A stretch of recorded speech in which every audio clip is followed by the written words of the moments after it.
అందరికీ నమస్కారం. మన కథలో ఛానల్కి స్వాగతం. అందరికీ నమస్కారం. వెల్కమ్ టు మన కథలు ఛానల్.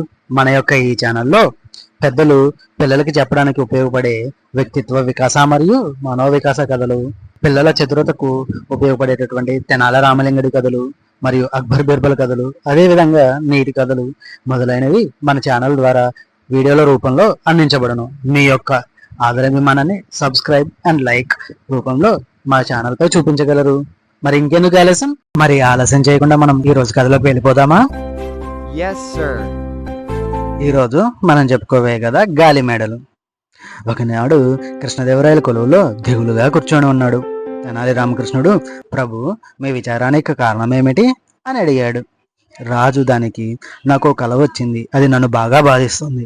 మేఘాలలో రత్నాలు పొదిగిన ఒక అద్భుతమైన కోటను నేను చూశాను.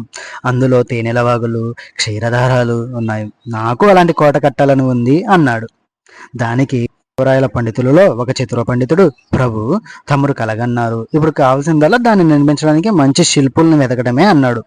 ఆ చిత్ర పండితుడు నిజాయితీపరుడు కాదు. రామకృష్ణుడు అతని మనోభావాన్ని అర్థం చేసుకున్నాడు. అతని దూకుడు తగ్గించాలనుకున్నాడు. రాజు కోట నిర్మాణ బాధ్యతను చతుర పండితుడికి అప్పగించాడు. అతను తన పథకం ప్రకారం పని ప్రారంభించాడు.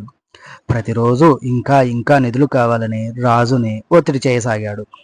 ఒకనాడు ఓ బిచ్చగాడు రాజు దగ్గరికి, న్యాయం చేయండి ప్రభు అంటూ ఏడవసాగాడు. రాజు, ఎందుకు ఏడుస్తున్నావు నువ్వు అన్నాడు. బిచ్చగాడు, నా విషాద కథను మీకు మనవి చేస్తాను, కానీ నన్ను శిక్షించనని మాట ఇవ్వాలి అన్నాడు. రాజు, సరే, ఏం జరిగిందో చెప్పు అన్నాడు. బిచ్చగాడు చెప్పడం మొదలుపెట్టాడు. నేను బాగా డబ్బున్నవాడిని. కొంతమంది దోపిడీ దొంగలు నా సంపదనంతా దోచుకుని నా భార్య పిల్లల్ని చంపేశారు అన్నాడు. రాజు, ఎవరా దోపిడీ దొంగలు అని అడిగాడు. బిచ్చగాడు, వాళ్ళు నాకు తెలుసు, వాళ్ళు ఎవరో కాదు, తమరు చిత్ర పండితుడును అన్నాడు. రాజు కయ్యమని లేచి, నీ ఇంట్లో జరిగిన దోపిడీకి, నీ భార్య పిల్లల మరణానికి మమ్మల్ని ఎందుకు బాధ్యులను చేస్తున్నావు? నీకు కఠిన శిక్ష తప్పదు అన్నాడు. బిచ్చగాడు, మహాప్రభు, మీరిద్దరూ నా సర్వస్వాన్ని దోచుకొని నా కుటుంబాన్ని హత్య చేసినట్టు నేను కలగన్నాను అన్నాడు. రాజు, మళ్ళీ కల్లో చూసినవని నిజాలు కావనే కనీస జ్ఞానం కూడా నీకు లేదా అని ఆగ్రహంతో ప్రశ్నించాడు. బిచ్చగాడు చిరునవ్వుతో, లేదు ప్రభు, గాలిలో మేడలు కడుతున్న రాజుగారి పాలనలో ఉన్న ఓ అభాగ్యుని నేను అన్నాడు. రాజు, ఎవరు నువ్వు అని ప్రశ్నించాడు. బిచ్చగాడు, నేను తెనాలి రామకృష్ణుని.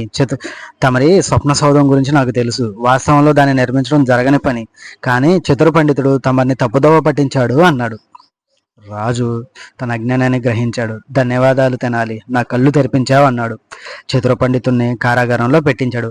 ఆ విధంగా తెనాలి రామకృష్ణుడు రాజుని, అతని సంపదని నాశనం కాకుండా కాపాడాడు.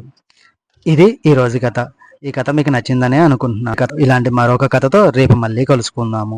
మా యొక్క ఈ కథల ఛానల్ మీకు నచ్చినట్లయితే లైక్ చేయండి, షేర్ చేయండి, సబ్స్క్రైబ్ చేయండి. మీలా మీకు తెలిసిన నలుగురితో మన ఛానల్ని సబ్స్క్రైబ్ చేయించండి. ధన్యవాదాలు. ఉంటాను మరి.